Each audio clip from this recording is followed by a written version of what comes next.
up fast. We're about to get evil.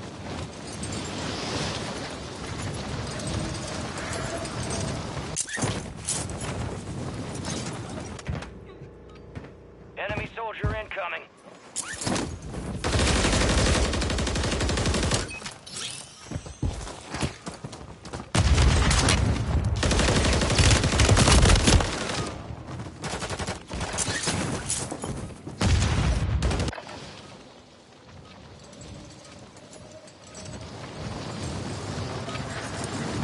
Playtime's over. Stand by for deployment to the war zone.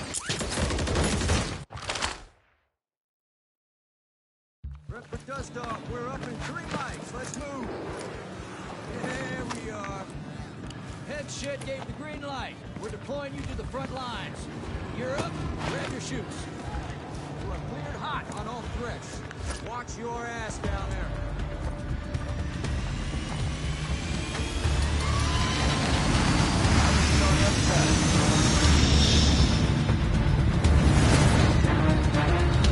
Plunder. Secure as much cash as you can. You are green to get greedy. Your team leader. Set a drop point for your squad, soldier.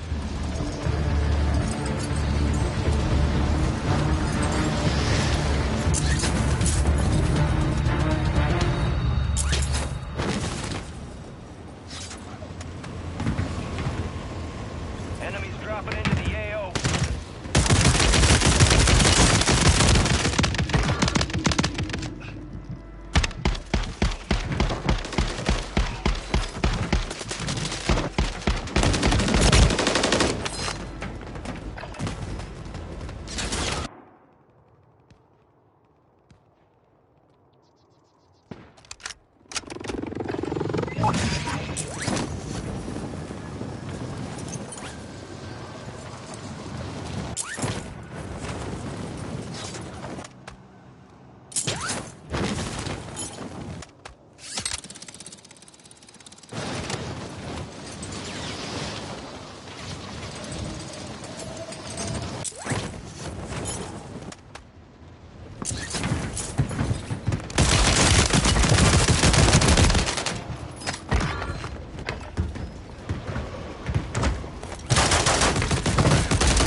Always some bitch behind me gotta shoot me in the back, dude. Always, always, bro. Everything she wanted, something good. However, it started to learn that she was cheating on him. Sticking with her former boyfriend, we hatched a plot to have her shipped over from Kiev in a crate. He planned to then imprison Barakina in his home, slowly poisoning her to death with lead. David hired Louis for the members of a Russian gang to job for him, but it later turned out his victim was federal vengeance, executed a sting launch. He was sentenced to 10 years in prison. Number 7. Oksana Makarova. Oksana Makarova, originally from the Fucking lucky bitch got away. Fucking lucky fucker. Had a mail order bride.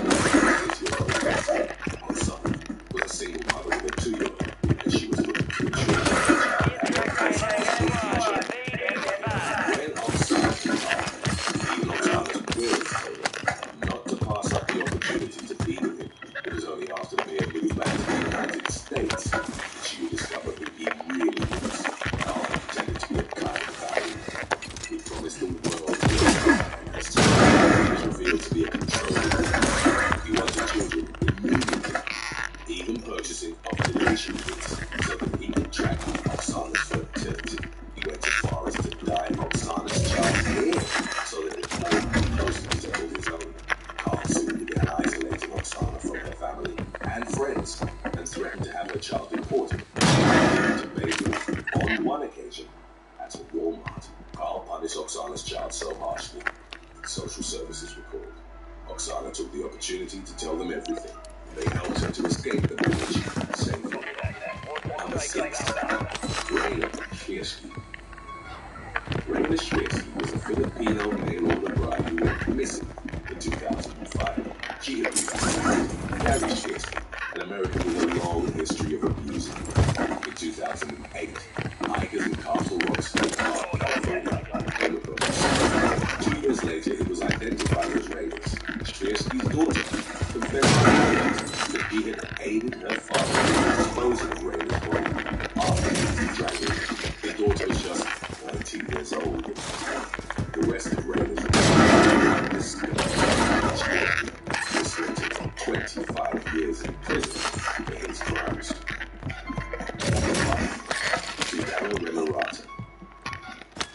1991, Susanna Remerata met Timothy Blackwell through a mail-order bride paper.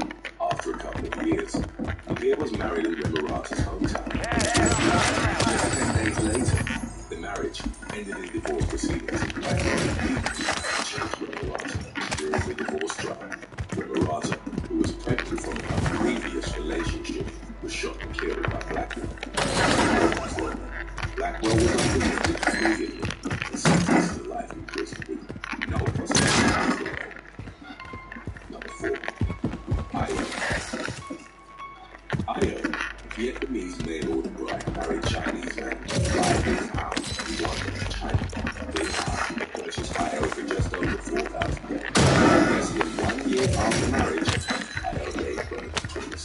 Bing Hao's mother moved in with the couple after the baby boys, but things soon took a turn for the worse. Io and 3 Vietnamese men tied up and strangled both Bing Hao and his mother to death. Lai Shi-hu, Bing Hao's father, discovered Io had fled with the twins to a nearby town. 24 hours later, she was arrested on suspicion of murder while reportedly attempting to sell the babies for $9,000 in ritual. Number 3. Alabani was a 26-year-old engineer from Ukraine who became the mail-order bride of an American named Lester Bani, who was 30 years a senior. The marriage between the two eventually failed, with Alla filing a restraining order against Lester. She also gained custody of their 4-year-old son, Daniel. Alla picked up her son from school and was into the car seat when Lester attacked her with a knife. He was kept in front of her. Lester claimed the murder was self-defense, but the court saw through his story and he was sentenced to life in prison. 2. Emily when she was just 18. She was paired up with Jack Reeves, who was 46 years old at the time, and a retired Army Master Sergeant. The couple went through years of turmoil. Later finally decided she had enough. She started making plans to leave him. Before she got the opportunity to do so. Her body was found in Lake Woodley, a place where Jack's previous mail-order bride had allegedly drowned in 1996. Jack Reeves with the murder of Emelita. They had murdered his wife, who was killed by a shotgun in what had been initially regarded as suicide. Number 1. William Chase Hargrove. In April of 2017, the body of 27-year-old Anna ROCKIN was found outside the lumber town of Elsie in Oregon. Judgment by remains.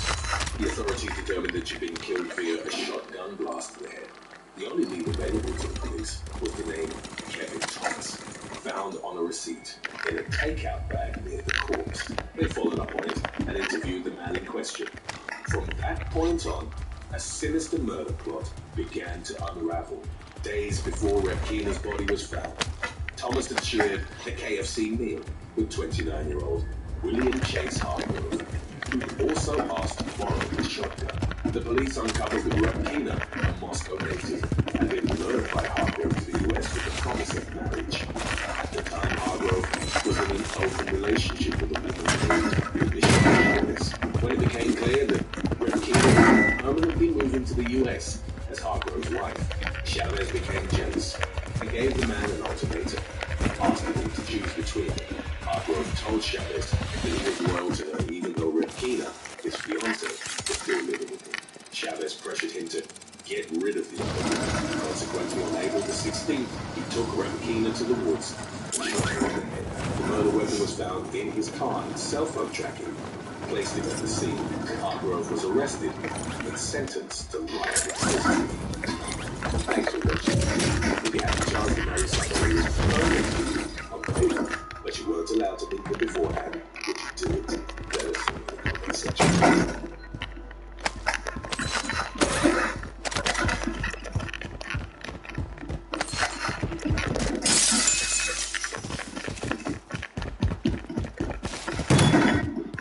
Number 7.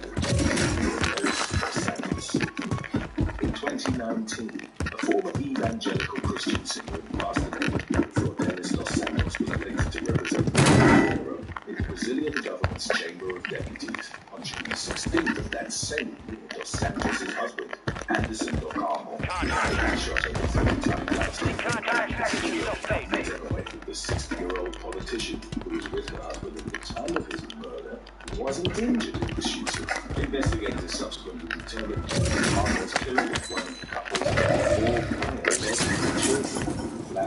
Santos. The guns he was used to execute had reportedly been purchased by Domingos dos Santos, one of the couple's 15-year-old children.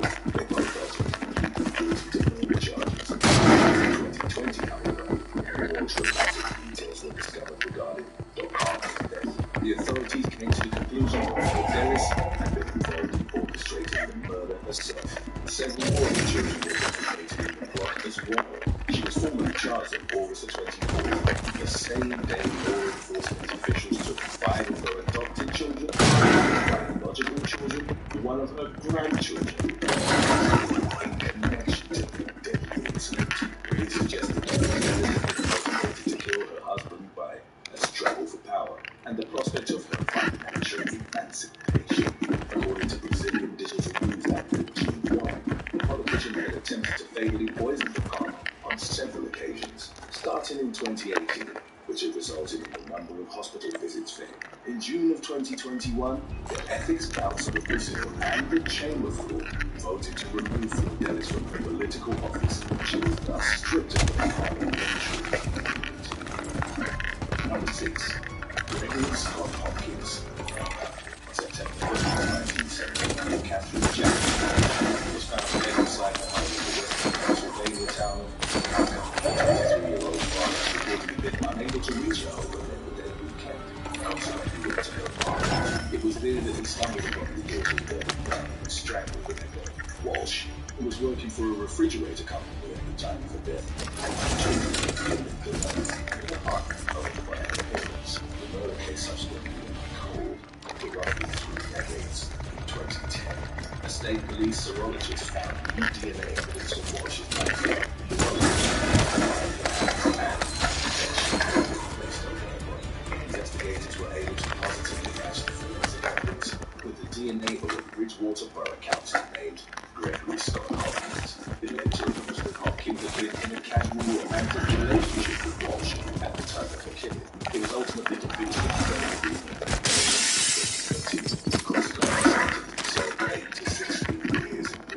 In April of 2020, it reported that Hopkins, who by then in his mid-70s had been brought to a retrial by the Superior Court of Pennsylvania. As of the latest updates on the matter, it wasn't clear whether Hopkins' retrial was yet underway. Number 5. Allison Ivan. On the morning of May the 22nd of 2020, Oklahoma State Senator Allison Ivan Freeman was traveling down the Turner Turnpike as she headed towards the Capitol building. At the time of her commute, she was driving recklessly at speeds of up to 19 miles per hour. As the collision occurred, Ike Freeman ultimately lost control of the road, which then skidded across the road.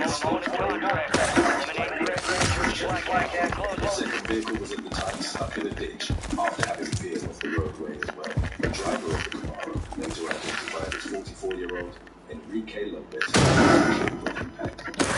Freeman was then critically injured by the collision. Highway troopers later detailed how the state senator was trapped inside a vehicle for roughly 14 minutes before first responders extricated her from the wreckage and transported her to the University Medical Center. Subsequent reports suggested that Ike Freeman had largely recovered from her injuries. In November of 2020, she lost her re-election bid. Less than a week later, she was charged in connection to the fatal car accident. Number 4. Efren Carrillo. July the 13th, Enemies are dropping off in the area.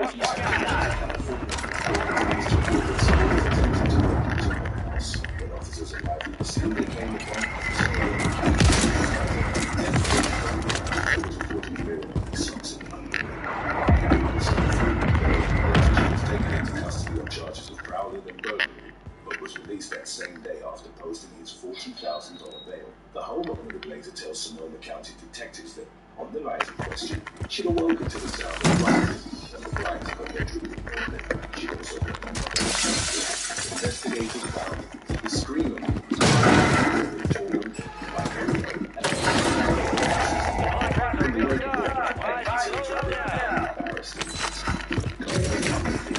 and more so for his actions. The politician attributed his bizarre behavior to the fact that he'd been drinking extra the night prior to the attempted break-in. He immediately checked himself into an alcohol rehabilitation rehabilitation facility following his arrest, which marked his second one. In September of 2012, Korea was arrested for taking part in a fraud at a San Diego nightclub in which he found seriously injured. He was charged with misdemeanor battery and disturbing the peace, but the case was later dropped. Number 3. Showing gap. A political consultant from New Jersey was arrested after it was discovered that he solicited the services of two people to murder his colleague in April of 2014. The court documents associated with the case didn't disclose the names of the victim or the suspects involved. However, the description of the situation that was provided by prosecutors reportedly matched the circumstances surrounding the 2014 death of 52-year-old Michael Gallieri, a long-time political operative who'd worked for Cattle's consulting group. It was previously estimated that Gallieri would be drug-related dispute.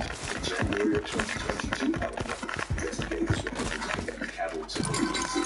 The latter reportedly confessed to paying thousands of dollars for a pair of hitmen to carry out the federal study of the victims' Jersey City residents before setting the apartments ablaze in an effort to conceal documented evidence of the murder. 44-year-old Cattle appeared in federal court for a video conference and ultimately pleaded guilty to conspiracy to commit murder for hire. It was reported that the maximum penalty for his crime was life imprisonment and a $250,000 fine. Cattle was released from custody on a $1 million unsecured bond, and he was subsequently ordered to remain inside his home until his court trial. Today's topic was requested by K-Agent Doxy Mark, Christian Doin, Stacks the Hustler, Val Bustos, and Ricardo Garcia. If you have any topics you'd like to know about, subscribe and let us know in the comment section below. Number 2. Rebecca Warren. Michigan State Police received multiple reports of a car swerving perilously across the painted lines on Interstate 75 on the night of December 26th of 2019. An officer patrolling the highway reportedly witnessed the vehicle in question veering onto the hard shoulder, making contact with a guardrail. The car was then pulled over, and the driver, who identified herself as Rebecca Warren, a member of the Michigan House of Representatives, was given a field sobriety test. As was captured by the troopers' dash cam, Warren was unable to walk in a straight line and also unsuccessfully attempted to recite the alphabet. The politician reportedly told the officers that she was driving to her home in Ann Arbor after an event at the Renaissance Center in Detroit, at which she claimed to have consumed only 2 or 3 glasses. Throughout her interaction with the state troopers, Warren boasted about her status within the community. She reportedly begged him not to take her job, claiming that he intended to go down as their most famous arrest. The lawmaker refused to consent to a breathalyzer test in the city. 2 vials were eventually collected at a nearby hospital. It was ultimately determined that her blood alcohol level was 0.212, nearly 3 times the legal limit. Warren was charged of was consequently sentenced to probation and 10 years of community service. Number 1. Mario Zelaya. Mario Zelaya served as the director of the Honduran Institute for Social Security during the administration of President Porfirio Dono from 2010 to 2014.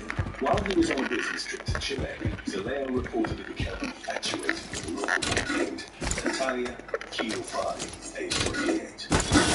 Lavish gifts and efforts to impress her with courting wealth, Zelaya allegedly vowed to help Kiofani leave the Battery Club in Santiago, where she worked as a high-class escort and exotic dancer.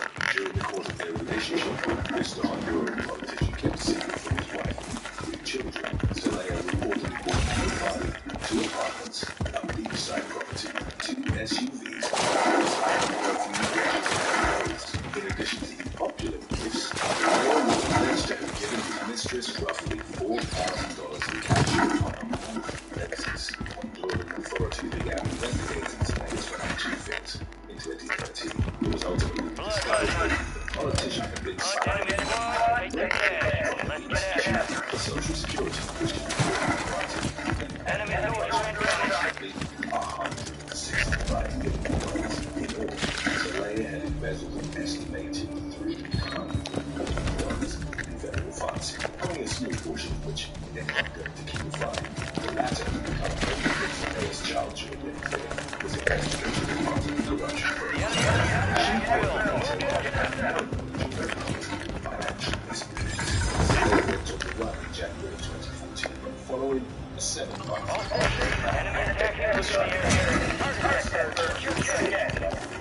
public funds Number 7. Valerie Chinchin. May 2019, a New York police officer was arrested after his arrest, but she attempted to orchestrate her estranged husband. The FBI had reported being tipped off about 34-year-old Valerie Chinchin was sentenced and brought by the woman's boyfriend, John Doin. According to a federal criminal complaint, Chinchin, a 12-year veteran of the Iraq, began approached the woman in February to express the intention of hiring and to kill Isaiah Harbalia, with whom she'd been embroiled in a contentious divorce and custody battle. The officer also reportedly sought to eliminate her boyfriend's teenage daughter, who was only allegedly paid him $7,000 after he claimed to have found someone willing to carry out the promise.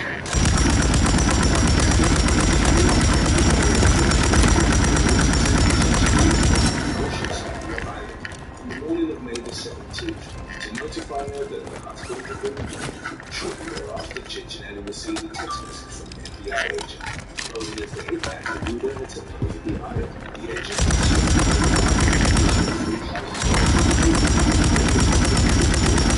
that same day, law enforcement officials took Chinchin Ellie into custody.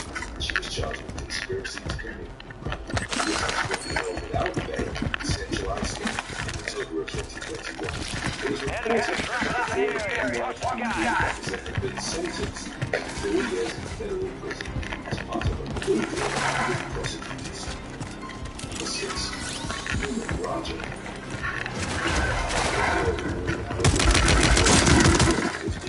Paul Jones is his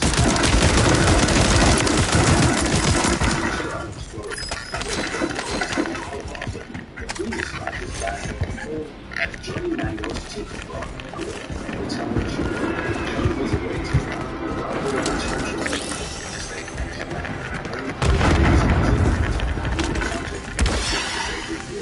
and approached it. Jones was armed with a concealed carry license, reportedly confronted Raja, whom he believed to be a burglar. The officer then discharged and totaled 6 shots in Raja's direction. Jones was able to record its one which failed with their ultimate Raja, who was doing burglary surveillance. He claimed to have been under the impression that Jones was a carjacking. In court, Raja before firing his gun. His claims were refuted after investigators reviewed a recording of the officer's conversation with Jones, which had been extracted from the victim's cell phone. Only that the enemy secured more he also reportedly copied the designated police vest that his supervisor had instructed him to put on while performing burglary surveillance. Following this criminal trial, Raja was convicted of manslaughter by culpable negligence and attempted first-degree murder with a firearm. He was ultimately sentenced to 25 years in prison. Number 5. Matthew Kinney. At about 2 p.m. on May the 19th of 2019, a boy from Lafayette County, Mississippi, made the horrific discovery that his mother, 32-year-old Dominique Clayton, had been fatally shot in her sleep. It was quickly determined that the mother of 4 had been murdered by an Oxford police officer named Matthew Kinney, who was arrested the following day. During the investigation that followed the shooting, a connection was found between the victim and her killer. It emerged that Kinney, who was married with children at the time, had been having an affair with Clayton. As his shift was nearing its end on May the 19th, the officer reportedly drove his marked police cruiser to Clayton's house and broke in. To find that the woman was asleep, he went back to his car and retrieved his Glock 9mm handgun, which he then used to shoot her in the back of the head. Clayton's family later revealed to investigators that she'd become afraid of Kinney and worried he might harm her after she told him she might be pregnant. Another version of the underlying motive suggested that Clayton had threatened to divulge the details of their relationship to Kinney's wife after he'd attempted to break up with her. Although prosecutors had initially pursued the death penalty, Kinney was ultimately sentenced to life in prison after reaching a plea deal. Number 4. Henry Solis. Henry Solis, a probationary officer for the Los Angeles Police Department, got into a heated argument with a man at a bar in downtown Pomona, California, on March 13th of 2015, after the man, later identified as 23-year-old Salome Rodriguez, had left the establishment.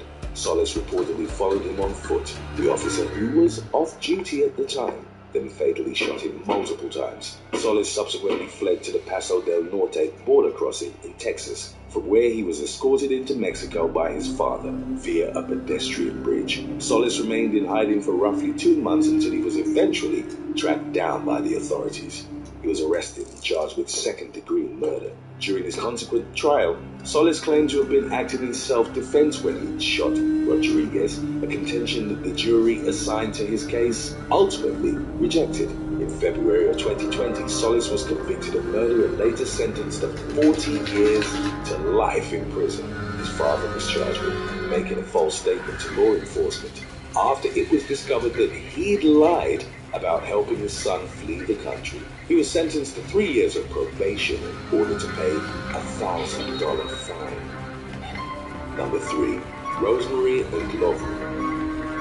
South African police constable Rosemary Ndlovu was taken into custody in 2018 following the revelation that she'd attempted to orchestrate the murder of her sister. Prior to her arrest, Ndlovu had reportedly been a well-respected member of the South African Police Service, having risen to the rank of sergeant while posted at the Tembisa precinct station. The officer's murderous scheme was exposed by an undercover officer whom Ndlovu had unwittingly hired as a hitman. She was caught on tape enlisting the latter and another man to burn her sister, Joyce, and her 5 children to death inside their house. Ndlovu had allegedly hoped the fire would be viewed as an accident, allowing her to collect the large amount of insurance money that would subsequently be paid out. It soon emerged that the sergeant had previously hired hitmen to carry out the killings of her living partner and 5 of her own relatives, all of whom had been murdered at various points between 2012 and 2018. Ndlovu was reportedly living lavishly off the insurance payouts from policies she'd taken out on the victims. According to the South African media outlet News 24, the officer had pocketed nearly $1 million after cashing in on her family's life and funeral insurance. In November of 2021, Ndlovu was sentenced to 6 concurrent life sentences by the South Gauteng High Court in Johannesburg. Number 2. Wayne Couzens.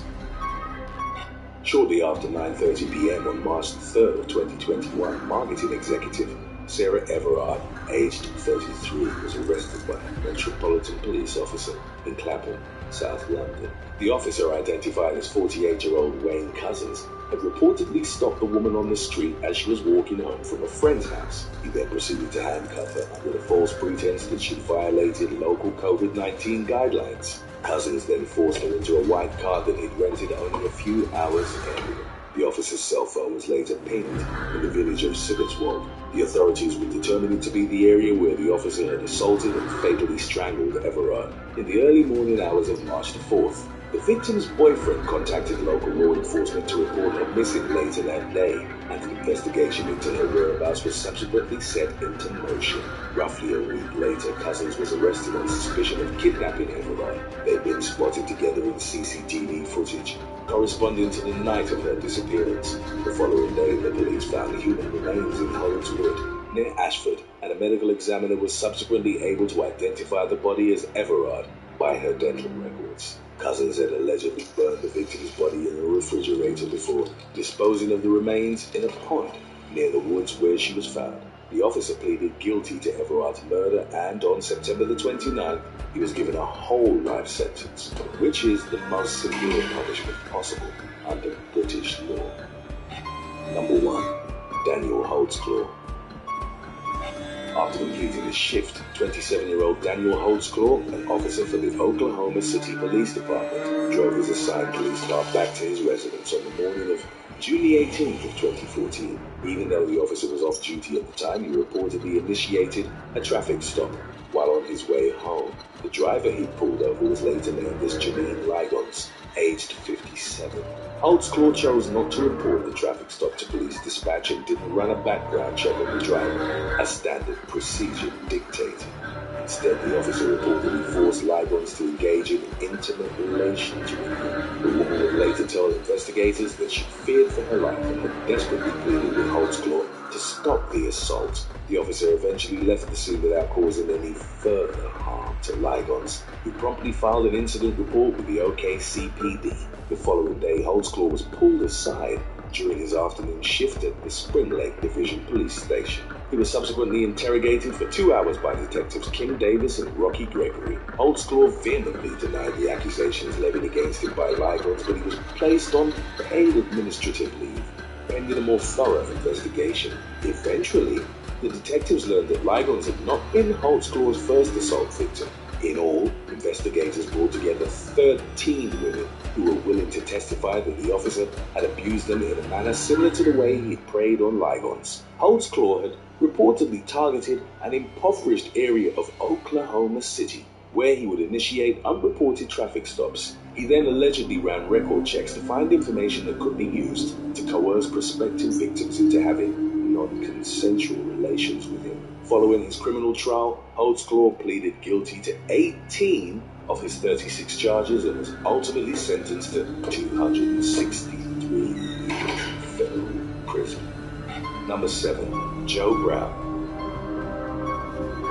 The star of the hit reality court show, Judge Joe Brown, was arrested on March the 24th of 2014 and charged with 5 counts of contempt of court. In addition to regularly appearing on television during his series' run of 15 seasons, Brown formerly served as a criminal court judge in Shelby County, Tennessee. As a favor to an acquaintance, Brown had agreed to review a child support case being presided over by Magistrate Harold Horn. According to Horn's account of the incident, Brown grew increasingly hostile towards the magistrate after he refused to discuss ancillary details of the case that were not written in the schedule. Brown repeatedly shouted at Horn and challenged his judicial authority. The outburst resulted in the former TV judge being sentenced to 5 days in jail at the Shelby County Corrections Facility in Memphis. Brown's behavior proved detrimental on a grander scale, as his arrest occurred during his campaign for the county's district attorney position. He went on to lose the general election to the Republican incumbent, earning just 35% of the vote. Number 6. Jessica O'Brien. Jessica O'Brien stepped down from her position on the Circuit Court of Cook County, Illinois, after it emerged that she'd committed mortgage fraud during her career as a realtor. O'Brien had owned and operated a real estate company for a number of years prior to her judicial election. In November of 2012, the 51-year-old had risen to prominence as the first Filipina judge elected in Cook County's history. Her husband, Brendan, was a fellow circuit judge, and the couple were well respected within their community.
time for some target practice. Real thing's coming soon.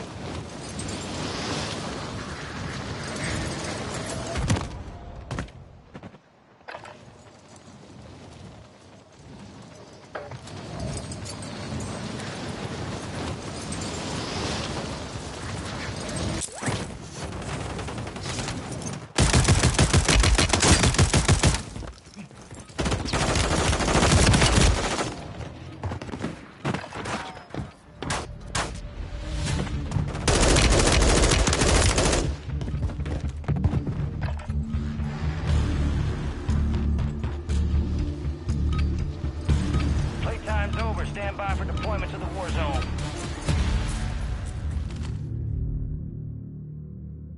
I want that bird ready in 3 mics. Delay those quarters.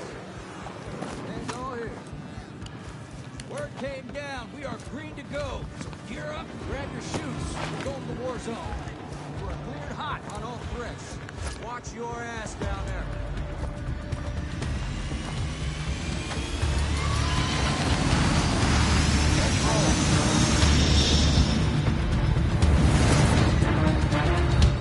Plunder. Cash is your primary objective here. Greed, for lack of a better word, is good. Your team leader. Set a drop point for your squad, soldier.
dropping into the area. Watch the skies.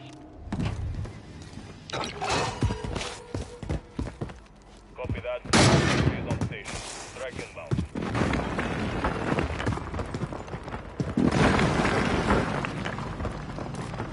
Shots missed. Copy your mark. Mortar strike inbound.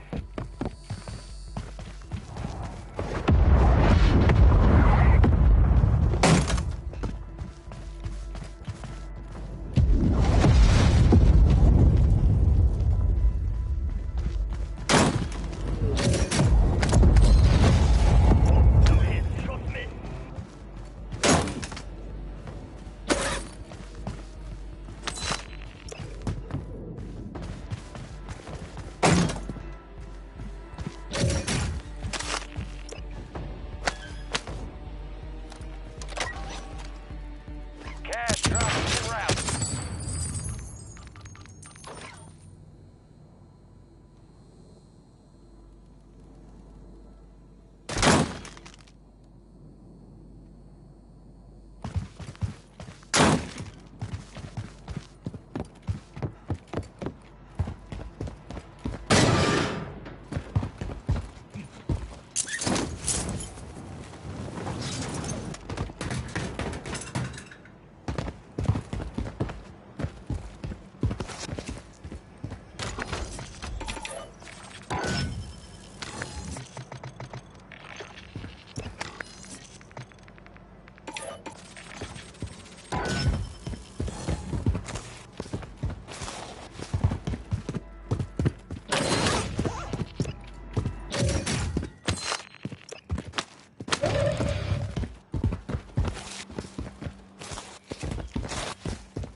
advise you load up now.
incoming.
We're headed to the war zone. Get geared up and stand by.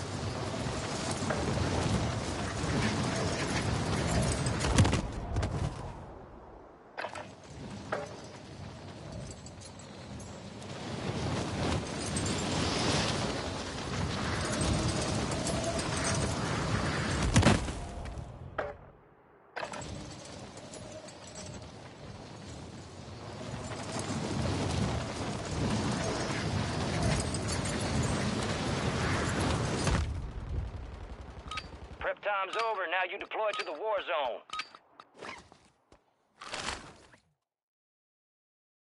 Let's get that bird spinning. Finish up. We're airborne in 3. Here you are. We got the green light. We're going to the war zone. Grab your gear and shoot. We're up in 3. Enemy activity will be high.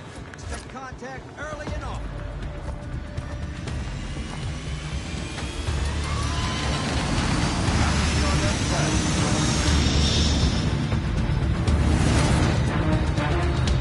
Plunder.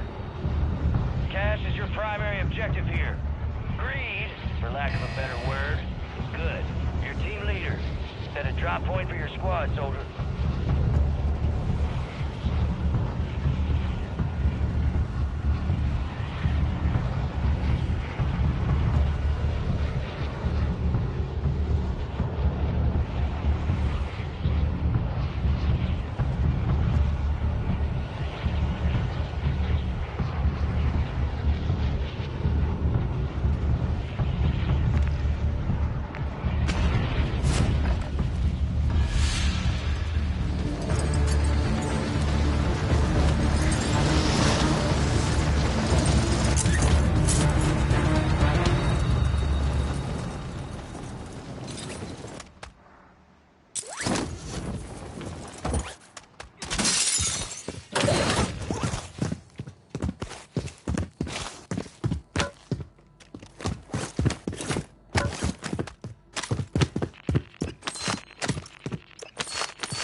cash drop is en route.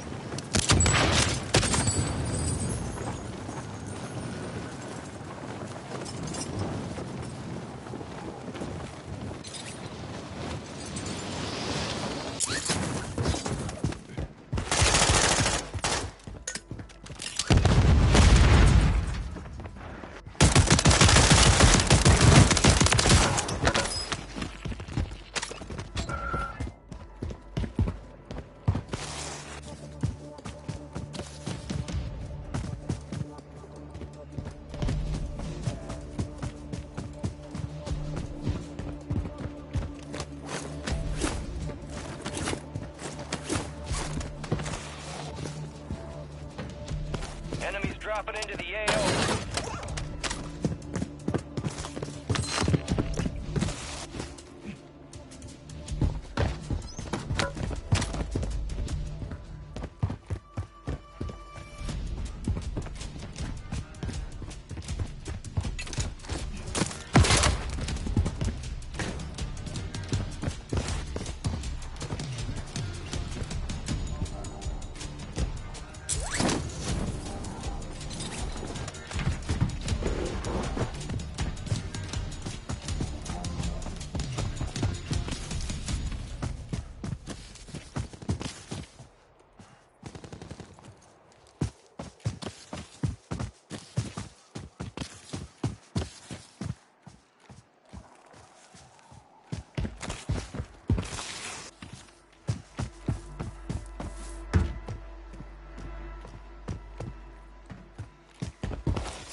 blood money.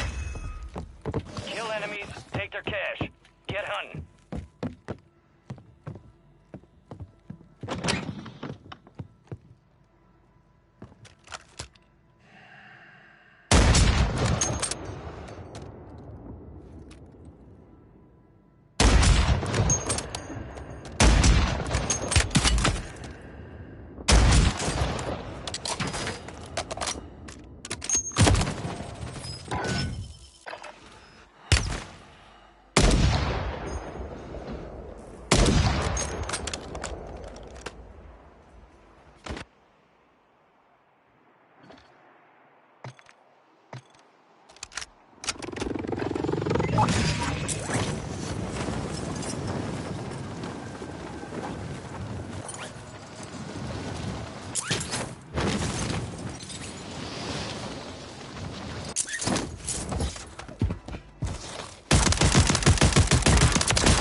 their objective.